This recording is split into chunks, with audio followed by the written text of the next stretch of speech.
नमस्कार। मैं doctor Shilpa Yadav, assistant professor botany, government Dungar college, Bikaner. आज की इस वीडियो लेक्चर के माध्यम से हम स्फेग्नम के मैच्योर स्पोरोफाइट के स्ट्रक्चर के बारे में पढ़ेंगे। स्फेग्नम का जो यंग स्पोरोफाइट होता है वो पेरिकाइटियम और कैलेप्ट्रा के बीच में इनक्लोज्ड होता है। जब फर्टिलाइजेशन हो जाता है तो उस अवस्था में जो आर्किगोनियल ब्रांच है वो इलोंगेट होती है। तो कैलेप्ट्रा और पेरिकार्डियम की जो कवरिंग है, प्रोटेक्टिव कवरिंग है, उसको छोड़कर एक लॉन्ग लीफलेस एक्सेस बनाती है जिसे हम कहते हैं सूडोपोडियम। इस सूडोपोडियम का जो डिस्टल पार्ट होता है वो कैलेप्ट्रा के बेसल पार्ट के साथ मिलकर एक स्ट्रक्चर बनाता है जिसे कहते हैं वेजिन्यूला। और इस वेजिन्यूला के अंदर स्पोरोफाइट का फुट जो होता है वो एम्बेडेड होता है। तो सबसे पहले आपसे पूछा जा सकता है कि सूडोपोडियम किसे कहते हैं, तो आप क्या बताएंगे? The elongated and leafless axis of archegonial branch present at the base of the sporophyte is known as pseudopodium। फिर आपसे पूछा जाएगा कि वेजिन्यूला क्या होता है, तो आप कहेंगे the distal part of pseudopodium together with basal part of calyptra forms a sac-like structure known as vaginula। अब देखें, पहले हम बात करते हैं, इसी को मैं हिंदी में समझा देती हूँ कि जब शिशु अवस्था होती है बीजाणुभिंद की तो वो गोपक और परिलिंगधानी से ढका हुआ रहता है। जैसे ही मैच्योर उसमें फर्टिलाइजेशन होता है, निषेचन होता है, तो वैसे ही क्या होगा कि जो आर्किगोनियल एक्सिस है वो तेज़ी से वृद्धि करती है, उसकी लंबाई जो है वो तेज़ी से बढ़ती है और तेज़ी से बढ़ने पे वो क्या बना लेती है? एक सूडोपोडियम बना लेती है। ये सूडोपोडियम बनता है तो इससे क्या होता है कि गोपक और परिलिंगधानी जो है उसको फाड़ कर जो आपका स्पोरोफाइट है वो बाहर आ जाता है। अब जो डिस्टल एंड है, मतलब जो एंड है जहाँ पर कैप्सूल बनेगा, फुट सीटा और कैप्सूल बनेगा, मतलब स्पोरोफाइट बनेगा, उसके जस्ट नीचे जहाँ उस जगह सूडोपोडियम में क्या होगा, वो और कैलेप्ट्रा मानी गोपक, ये दोनों मिलके क्या बनाएंगे? एक वेजिन्यूला बना लेंगे। और इस वेजिन्यूला के अंदर ही फुट जो है वो धंसा हुआ रहता है, बीजाणुभिद का फुट उसमें धंसा हुआ रहता है। अब बात करते हैं स्पोरोफाइट की, ठीक है? तो आप डायग्राम में देखिए सूडोपोडियम, तो आपको समझ में आ गया कि सूडोपोडियम कैसे बनता है।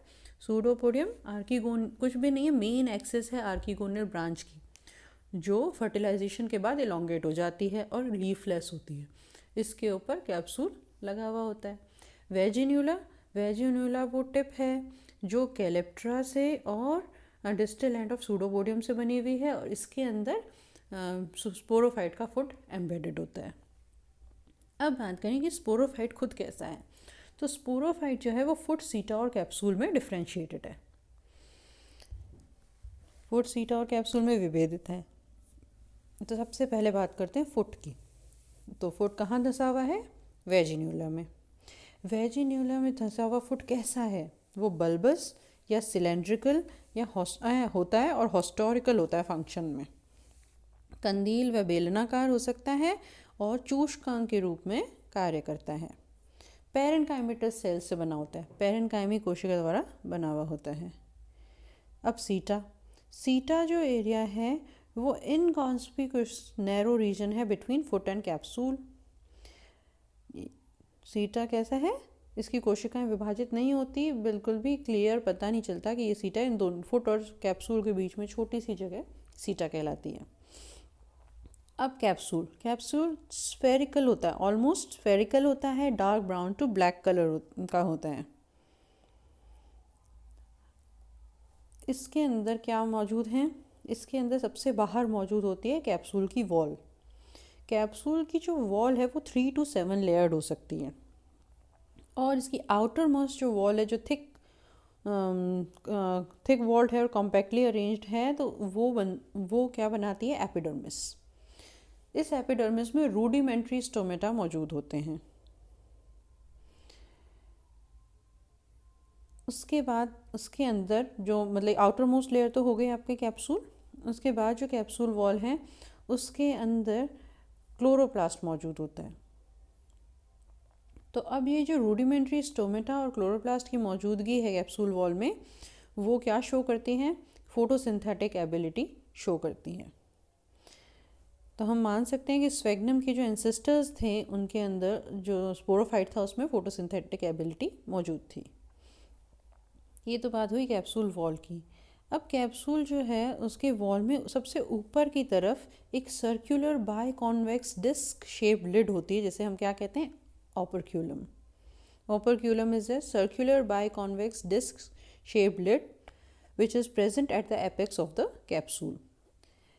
Operculum is separated from rest of the capsule by a circular groove of thin walled cell known as annulus. अब ये जो ओपरक्यूलम है ये बाकी कैप्सूल से थिन वॉल्ड सेल से अलग है, जिसे हम कहते हैं एन्यूलस। अब इसका ओपरक्यूलम का और एन्यूलस का काम क्या है? इनका काम है डिस्पर्जल ऑफ स्पोर्स। ठीक है, ओपरक्यूलम ब्रेक ऑफ होएगा एनुलस के साथ और उससे क्या हेल्प मिलेगी? स्पोर्स के डिस्पर्जल में हेल्प मिलेगी। अब हम कैप्सूल के सेंट्रल पार्ट में आते हैं। ये तो होगी आउटर लेयर्स की बात। तो सेंट्रल पार्ट में दो चीज़ें हैं, कॉल्यूमेला और स्पोर सैक। कॉल्यूमेला एंडोथीशियम से बना हुआ है, जबकि स्पोर सैक एम्फीथीशियम से बना हुआ है। कॉल्यूमेला हम जानते हैं क्या होता है?